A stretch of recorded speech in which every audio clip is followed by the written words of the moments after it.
Hello everyone, welcome back to my channel and I hope that you are all doing very well. So in today's video, we'll be discussing fifth part of the background, that is historicizing disability in India, questions of subject and method, written by Shilpa Anand. So before this goes on, let's quickly see the introduction to the author, that is Shilpa Anand. Shilpa Anand is an assistant professor in disability studies at BITS Pilani, Hyderabad. तो ये एक assistant professor है कहाँ पे, पिलानी में, हैदराबाद में, ठीक है। And she is a disability studies researcher who works across disciplines. तो ये डिसेबिलिटी स्टडीज़ रिसर्चर हैं जो क्या काम करती हैं, डिसिप्लिन यानी कि लोगों का जो बिहेवियर है कि किस तरीके से किसी को ओबीडियंट बनाया जाए और उनका बिहेवियर जो है उसको ठीक किया जाए, ठीक है। तो उसके लिए ये वर्क करती हैं।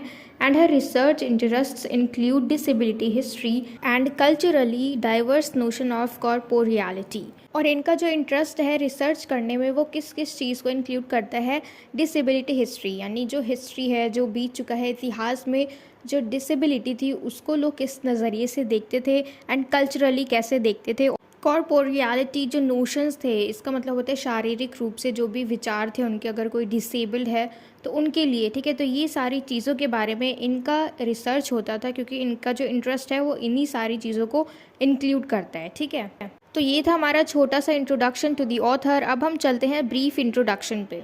According to this research, disability is best understood as a philosophy of bodily difference. तो इस रिसर्च के अकॉर्डिंग देखा जाए तो डिसेबिलिटी को हम अच्छी तरीके से कैसे अंडरस्टैंड कर सकते हैं, बॉडीली डिफरेंस के थ्रू, कि लोगों का जो शरीर है उसमें क्या क्या डिफरेंस है, वो लोग एक दूसरे से कैसे अलग हैं, ठीक है। अगर हम पता लगा लें कि एक दूसरे से कैसे अलग है तो हम डिसेबिलिटी को अच्छी तरीके से समझ सकते हैं। As a result, when we correctly investigate the history of ideas of bodily and mental difference in the Indian context, we are likely to uncover not another theory of disability but rather a new set of tools for thinking about and knowing about such differences. तो अगर हम सही तरीके से investigate करें history of ideas of bodily and mental difference, यानी इन दोनों के डिफरेंस में जो भी हमारे हिस्ट्री के आइडियाज़ थे उनको हम अच्छी तरीके से देखें, तो ऐसा नहीं है कि जो दूसरी थ्योरी होगी डिसेबिलिटी की हम उसको अनकवर करेंगे, लेकिन जो नए सेट ऑफ टूल्स हैं थिंकिंग के लिए और जानने के लिए कि इनमें क्या क्या डिफरेंसेस है बॉडीली और मेंटली, ठीक है। तो देखो, सबसे पहले तो हम ये जान लेते हैं कि इस टॉपिक का मतलब क्या है, हिस्टोरिसाइजिंग डिसेबिलिटी इन इंडिया। इसका मतलब है कि इंडिया में जो भी डिसेबिलिटी है यानी जो भी विकलांग लोग हैं, इन लोगों के लिए जो हिस्ट्री में जिस तरीके से उनको देखा जाता था, जो भी स्टीरियोटाइप्स बने हुए होते थे, उन सारी चीज़ों को हम पढ़ने वाले कि हिस्ट्री में क्या क्या होता था, ठीक है। मतलब आसान भाषा में कहे तो हिस्ट्री में डिसेबिलिटी को लेके लोग इसको कैसे परसीव करते थे, लोग इनको देख के क्या सोचते थे, ये सारी चीज़ें हम इस वीडियो में पढ़ने वाले हैं। और इसी चीज़ के ऊपर शिल्पा आनंद जी का एक रिसर्च है, ठीक है, कि हिस्ट्री में लोग कैसे इनको परसीव करते थे, डिसेबल्ड पीपल को। The goal of this essay is neither to romanticize one culture's historical attitude towards disability nor to provide a new template for the histories of disability in South Asian, African or Japanese civilization. तो देखो, इस ऐसे का गोल ये नहीं है कि हम किसी भी कल्चर की हिस्ट्री को उसको पसंद करने लग जाएं या फिर हम उसको प्रेस करें, रोमांटिसाइज़ करें, और ना ही ऐसे किसी कल्चर को, यानी ना ही साउथ एशियन, ना ही अफ्रीकन और ना ही जापानीज़ सिविलाइजेशन का जो हिस्ट्री है कि वो लोग किस तरीके से डिसेबिलिटी को परसीव करते थे, तो उसमें हमें कोई भी न्यू टेम्पलेट को ऐड करके उसको चेंज नहीं कर देना। उसका जो भी आइडिया था हम इसमें सिर्फ पढ़ने वाले हैं। Only a critical critique of present approaches is provided, as well as suggested research avenues for culturally diverse ways of conceptualizing physical variation.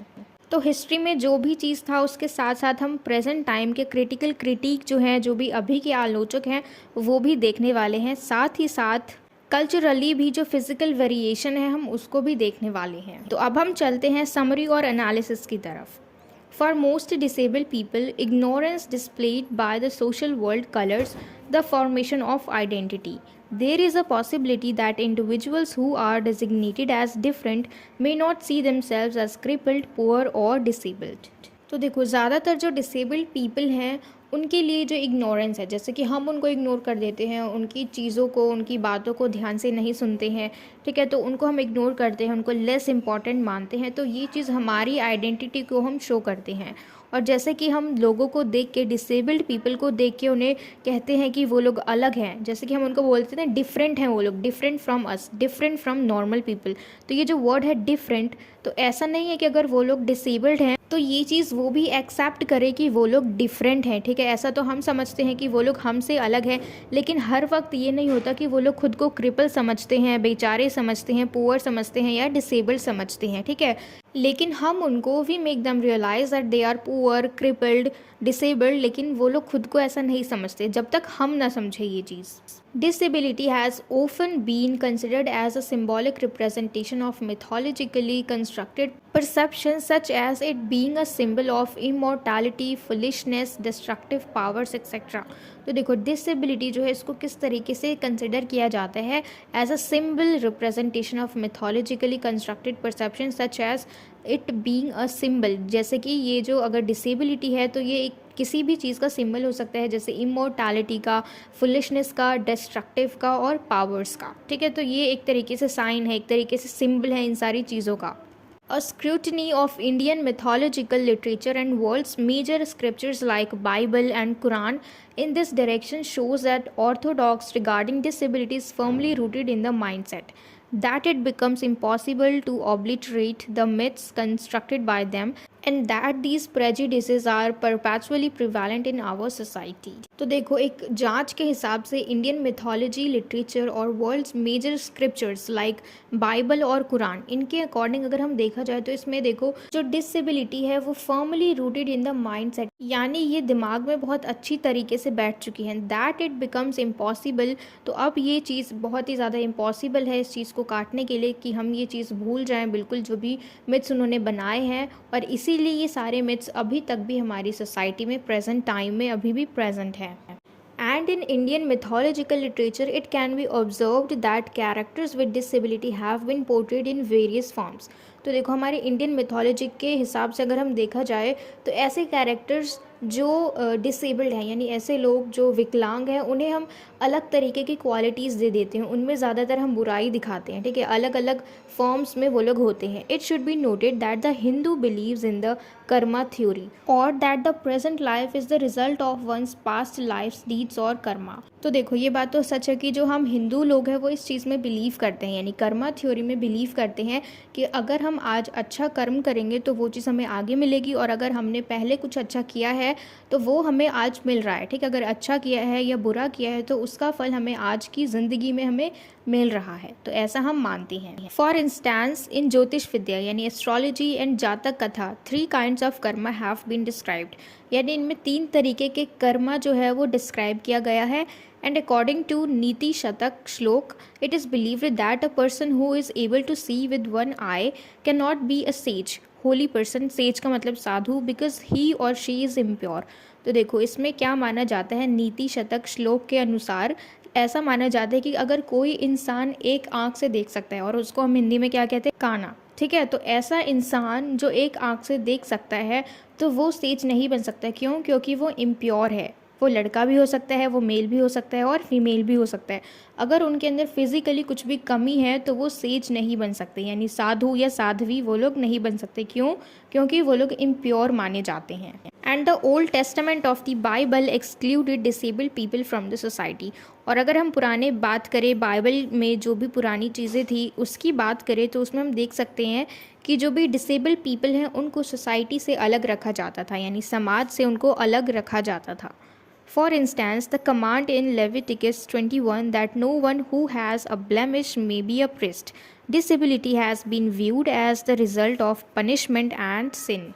तो लेविटिकस जो कि बाइबल की 3rd बुक है उसके अकॉर्डिंग ये माना जाता है कि कोई भी इंसान जिसके अंदर दोष हो, ब्लेमिश हो, वो कभी भी प्रीस्ट नहीं बन सकता, यानी पुजारी नहीं बन सकता या फिर साधु नहीं बन सकता, ठीक है। और डिसेबिलिटी को किस तरीके से देखा जाता है कि ये एक परिणाम है, ये एक पनिशमेंट है, जो भी हमने पाप किए हैं उसकी सज़ा हम भुगत रहे हैं। कैसे? डिसेबिलिटी के through. And we'll see the another example, the story in Luke 5 of the paralyzed man who was brought to Jesus. The first thing Jesus says to the man when he meets him is, "Man, your sins are forgiven."